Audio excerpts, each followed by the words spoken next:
ನಾನು ಅಭಿಮಾನ್ ಯೂಸ್ ಮಾಡೋಕ್ಕಿಂತ ಮುಂಚೆ ನನ್ನ ಗಿಡಗಳಲ್ಲಿ ಸ್ವಲ್ಪ ರೋಗಗಳಿತ್ತು. ಬೆಂಕಿ ರೋಗ ಮತ್ತೆ ಗಿಡಗಳು ಡೆವಲಪ್ ಆಗ್ತಿರ್ಲಿಲ್ಲ. ಅದಾದ್ಮೇಲೆ ಅಭಿಮಾನ ಯೂಸ್ ಮಾಡಿದ್ಮೇಲೆ ಗಿಡಗಳು ಸ್ವಲ್ಪ ಡೆವಲಪ್ ಆಯ್ತು. ಆಮೇಲೆ ಬೆಂಕಿ ರೋಗ ತರ ಬರ್ತಿತ್ತು. ಅಭಿಮಾನ್ ಯೂಸ್ ಮಾಡಿದೆ. ಸರ್ ನಮಸ್ಕಾರ, ನನ್ನ ಹೆಸರು ಮಾದೇವ್ ಅಂತ ಹೇಳಿ, ಮೈಸೂರು ಜಿಲ್ಲೆ ಮೈಸೂರು ತಾಲೂಕು ಇಲ್ವಾಲ್ ಹೋಬಳಿ ಕಲ್ಲೂರು ಗ್ರಾಮದವರು.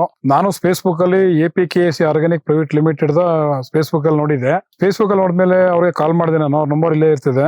ಕಾಲ್ ಮಾಡಿದ್ಮೇಲೆ ಅವ್ರಿಗೆ ಅವ್ರು ಮಿನಿಮಮ್ 1 ಲೀಟರ್ ತರ್ಸ್ಕೊಂಡು ನಾನು ಒಂದು 10 ಗಿಡಕ್ಕೆ ನೋಡಿದೆ, ಹಾಕ್ಬಿಟ್ಟು 10-20 ಗಿಡಕ್ಕೆ ಯೂಸ್ ಮಾಡಿ ನೋಡಿದೆ. ಸ್ವಲ್ಪ ಗ್ರೋತ್ ಕಾಣ್ತು. ಆಫ್ಟರ್ 1 ಮಂತ್ 2 ಮಂತ್ ಮೇಲೆ ಗ್ರೋತ್ ಕಂಡ್ಮೇಲೆ ಆಫ್ಟರ್ ನಾನು ಅವ್ರಿಗೆ ಕಾಲ್ ಮಾಡಿ 50 ಲೀಟರ್ಸ್ ಅಭಿಮಾನ್ ತರ್ಸ್ಕೊಂಡು ನನ್ನ 30 ಕುಂಟೆ ಜಮೀನಿಗೆ 780 ಸಸಿಗಳು ಹಾಕಿದೆ. ಅದಾಕೋದ್ಮೇಲೆ ನಾನು ಸ್ವಲ್ಪ ಚೆನ್ನಾಗಿ ಬಂದ್ಮೇಲೆ ನೆಕ್ಸ್ಟ್ ಆಫ್ಟರ್ ದಟ್ ಆರ್ಬಿಕ್ಸ್ ತರಿಸ್ದೆ. ಇದನ್ನ ಯೂಸ್ ಮಾಡಿದೆ.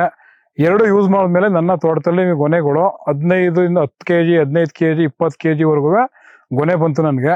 ಅದರಿಂದ ನಾನು ಸಜೆಸ್ಟ್ ಮಾಡ್ತೀನಿ. ಈ ಮೆಡಿಸನ್ ತಂದು ಟಿಸ್ಯೂಕಲ್ಚರ್ ಗಿಡಗಳು ಒಂದು 15 ದಿನ 20 ದಿನ ಆಗಿತ್ತು, ಅದಾಗ್ತಿದ್ದು ಚೆನ್ನಾಗಿ ಡೆವಲಪ್ಮೆಂಟ್ ಆಗಿ ಗಿಡಗಳು ತುಂಬಾ ಬಡ್ಡೆಗಳು ದಪ್ಪಾಗಿದ್ದು. ಆ ಸ್ಟಾರ್ಟಿಂಗ್ ಇಂದನೂ ಗೊನೆಗಳು ನಮಗೆ ಚೆನ್ನಾಗೇ ಬರ್ತಿದ್ವು. ಮೊದಲನೇ ಕೊಯ್ಲು 6 ತಿಂಗಳಿಗೆನೆ ಮತ್ತೆ ಬಂತು. ಮತ್ತೆ ಬರೋ ಟೈಮಲ್ಲಿ ನಾನು ಆರ್ಬಿಕ್ಸ್ ಇದನ್ನ ಮೆಡಿಸನ್ ಯೂಸ್ ಮಾಡಿದೆ. ಇದನ್ನು ನಾನು ಡ್ರಿಪ್ಪಲ್ಲಿ ಮತ್ತು ಇಂಚೂರಲ್ಲೇ ಬಿಡ್ತಿದ್ದೆ. ಇದನ್ನು ನಾನು ಫಸ್ಟ್ ಅಕ್ಕಿ ಬಿಡೋಕೆ ಮುಂಚೆ ಮೆಡಿಸನ್ ಯೂಸ್ ಮಾಡೋಕ್ಕಿಂತ ಮುಂಚೆನೆ ಆ ಏರಿಯಲ್ಲಿ ಬಂದು ತೇವಾಂಶ ಆಗಿರ್ಬೇಕು. ಫಸ್ಟ್ ಡ್ರಿಪ್ಪ ಒಂದೇ ಬಿಫೋರ್ಲೆ ಡ್ರಿಪ್ಪಲ್ಲಿ ಬಿಟ್ಟು ನೀರು ತೇವ ಮಾಡಿ ಆಫ್ಟರ್ ನೀವು ನಂತರ ಈ ಮೆಡಿಸನ್ ನಾವು ಡ್ರಿಪ್ಪಲ್ಲಿ ಬಿಟ್ಟಾಗ ನಾವು ಇಂಚೂರಲ್ಲಿ 200 ಲೀಟರ್ ಡ್ರಮ್ಗೆ ನಾವು 20 ಬಾಟಲ್ ಹಾಕೊಂಡು ಮಿಕ್ಸ್ ಮಾಡ್ಕೊಂಡು ಬಿಡ್ಬೇಕಿದ್ದು.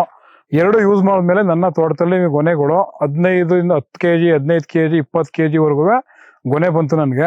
ಅದರಿಂದ ನಾನು ಸಜೆಸ್ಟ್ ಮಾಡ್ತೀನಿ. ನಾನು ಅಭಿಮಾನ್ ಯೂಸ್ ಮಾಡೋಕ್ಕಿಂತ ಮುಂಚೆ ನನ್ನ ಗಿಡಗಳಲ್ಲಿ ಸ್ವಲ್ಪ ರೋಗಗಳಿತ್ತು. ಬೆಂಕಿ ರೋಗ ಮತ್ತೆ ಗಿಡಗಳು ಡೆವಲಪ್ ಆಗ್ತಿರ್ಲಿಲ್ಲ. ಅದಾದ್ಮೇಲೆ ಅಭಿಮಾನ ಯೂಸ್ ಮಾಡಿದ್ಮೇಲೆ ಗಿಡಗಳು ಸ್ವಲ್ಪ ಡೆವಲಪ್ ಆಯ್ತು.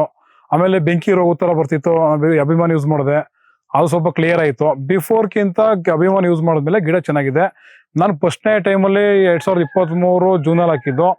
ಅಲ್ಲಿಂದ ಯೂಸ್ ಮಾಡ್ತಿದ್ದೀನಿ. ಮೊದಲನೇ ಕೊಯ್ಲು ಆಯ್ತು, 2ನೇ ಕೊಯ್ಲು ಆಯ್ತು, ಇದು 3ನೇ ಕೊಯ್ಲು. 3ನೇ ಕೊಯ್ಲಲ್ಲಿ ಈಗಾಗಲೇ ಗೊನೆ ಬಿಡೋ ಟೈಮ್ ಬಂದಿದೆ, ಗೊನೆ ಬಿಡ್ತಿದೆ.